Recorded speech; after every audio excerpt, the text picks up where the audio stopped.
Bideo tutorial honetan sarean topatzen ditugun edukiez hitz egingo dugu. Lizentzia mota ezberdinak zeintzu diren, erabiltzeko libreak diren irudiak non topatu eta amaitzeko gure lanentzako lizentzia hautatzen ikasiko dugu. Teknologiek aldatu egin dute gure lan egiteko modua. Orain, klik batera, besteen edukiak erabiltzeko eta gureak sortzeko eta partekatzeko aukera dugu. Baina, baldakigu zein baimen duten erabiltzen ditugun edukiak. Eta beste alde batetik, pentsatu aldugu ea guk sortzen ditugun edukiak besteekin partekatu nahi ditugun. Eta partekatu nahi baldin baditugu besteekin, zein baimen emango diegu gure edukiei.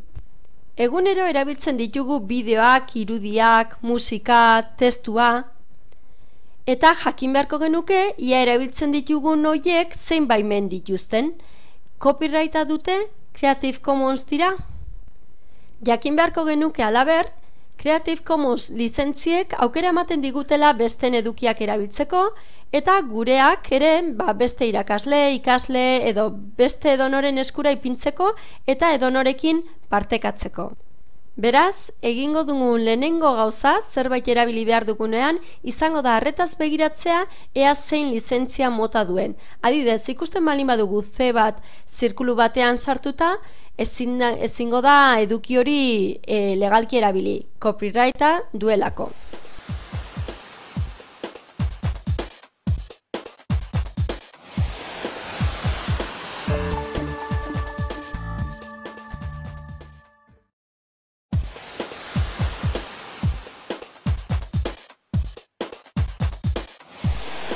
Beste alde batetik, komeni da ezagutzea Creative Commons edo lizentzia pakete honek ematen dituen aukera ezberdinak ezagutzea.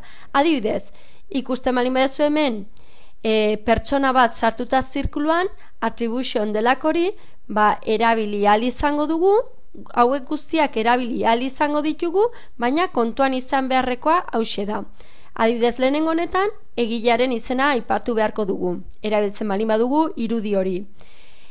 Beste irudi batek edo beste edukiren batek izango balu, bi hauetan ikusten dugun share alike deitzen den lizentzia mota hau, egilearen izena aipatu beharko genuke, eta gero bigarren simbolo honek esan nahi du lizentzia berberarekin partekatu beharko genukela hortik sortzen den lana.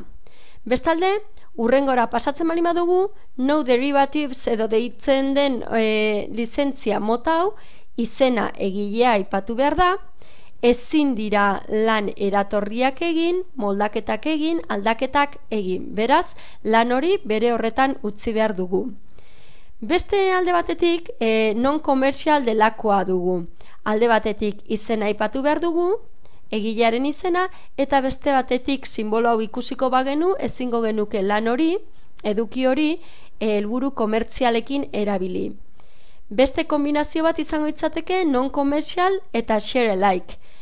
Aldatu izena aipatu beharko genuke, bigarren sinboloak esan nahi digu ezin dela helburu komertzialekin erabili, eta bestetik lizentzia berberarekin partekatu beharko genuke. Bukatzeko, non-commercial no derivatives delako honek esaten digu, erabiliko bagenu lan bat lizentzia honenpean dagoena, izena aipatu beharko genukela, ezingo genukela helburu komertzialekin erabili, eta ezingo genukela lan eratorririk egin.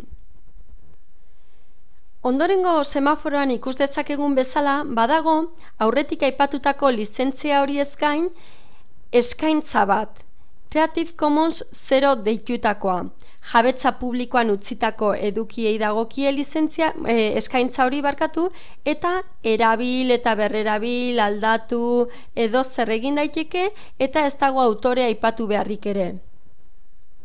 Ikus dezagun hau guztia, adibide baten bidez. Guk ohituraz beti jotzen dugu Googlera. Jarriko bagenu adibidez Eiffel dorrea topatzeko argazkiren bat, hemen irudietara joz ikusiko genituzke emaitza guztiak. Baina guk edozein irudi hauetako batean egingo bagenu klik, hemen esaten digu irudiek copyrighta izan dezakela. irudia honek konkretuki.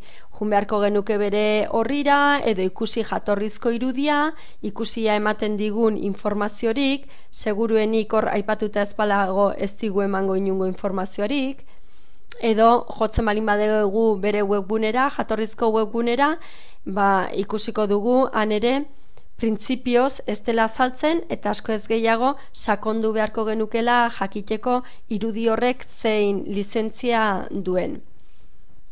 Hementxe daukagu horria, eta printzipioz irudietan ez da ezer azaltzen, bera joango bagina, ia webgune honek Creative Commons lizentziarik baduen inondik ez dugu ikusten horrelakorik.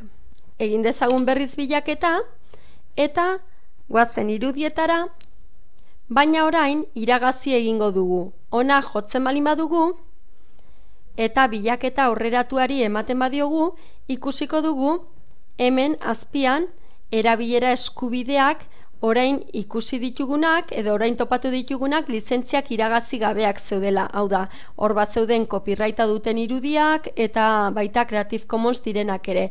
Ordun, aukeratuko dugu lehen esandako hoienak, doain erabili eta parteka daitezkenak, edo komertzialki ere erabili nahi balin baditugu, edo aldatu nahi balin baditugu, eta bar. Guk oraingoz bakarrik ez dugu erabilera komertzial bat egin nahi, beraz, doan erabili eta parteka daiteke. Bilaketari emango diogu, eta orain hemen topatzen ditugun guztiak modu librean edo erabili ahal izango ditugu. Jo dezagun ona, eta hemen ematen balin badiogu bere horrira joateko edo ikusi jatorrizko irudia, joan horrira, eta ikusiko dugu zein lizentzia mota duen. Hementxe Flickrren sartuko gara, eta ikusiko dugu akziones honi ematen balin badiogu, eta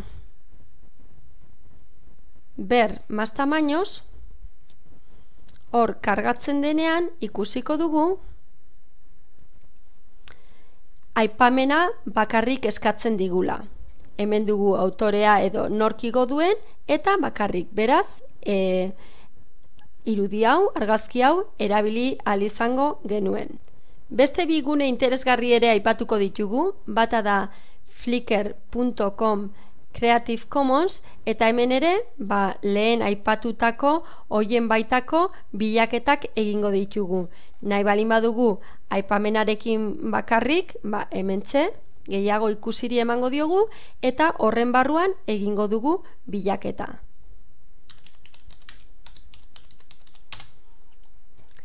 Hemen topatzen ditugun guztiak, bakarrik aipamenarekin edo egile aipatuta, posible izango da erabiltzea. Hortxe izango ditugu bilaketaren emaitzak. Eta beste alde batetik, beste toki bat ere interesgarria izan litekena, hauxe izango da flickr.cc.bluemountains.net, eta hemen ere gauza bea, bilaketa egingo dugu, emaitzak lortzen ditugunean, Flickrreko helbide bat emango digu, eta arantz ikusiko dugu zein lizentzia mota duen. Amaitzeko, gure lanak besteek erabilditzaten edo berrerabilditzaten nahi badugu, gure lanei lizentzia mota bat esleituko diegu. Eta horretarako, joango gara creativecommons.org gunera, aukeratuko dugu lizentzia mota bat. Adibidez, lizentzia mota ia nahi dugun gure besteek modifika eralda dezaten gure webgunea, gure lana, esango dugu baiezkoa edo zezkoa. Hemen ere hautatuko dugu ia nahi duen lan hori, lan berri hori gure lizentzia berberarekin partekatzea. Guk emango diogu baiez gure lizentzia berberarekin. Eta bestetik, emango dugu baimena gure lan hori erabilera komertzialarekin erabilia izan dadin, bai ala ez. Kasu honetan, nik ematen balin badet, hauxe izango da, nik nire webgunean, nire lan batean jarri beharko dudan irudia. Ikusten duzuen bezala, gauza asko dago honen inguruan ikasteko. Hau oinarrizko hurbilpen bat besterik ez da izan, baina komeni da sarean topatzen ditugun edukien erabilera egokiaz jakitea zalantzarik gabe.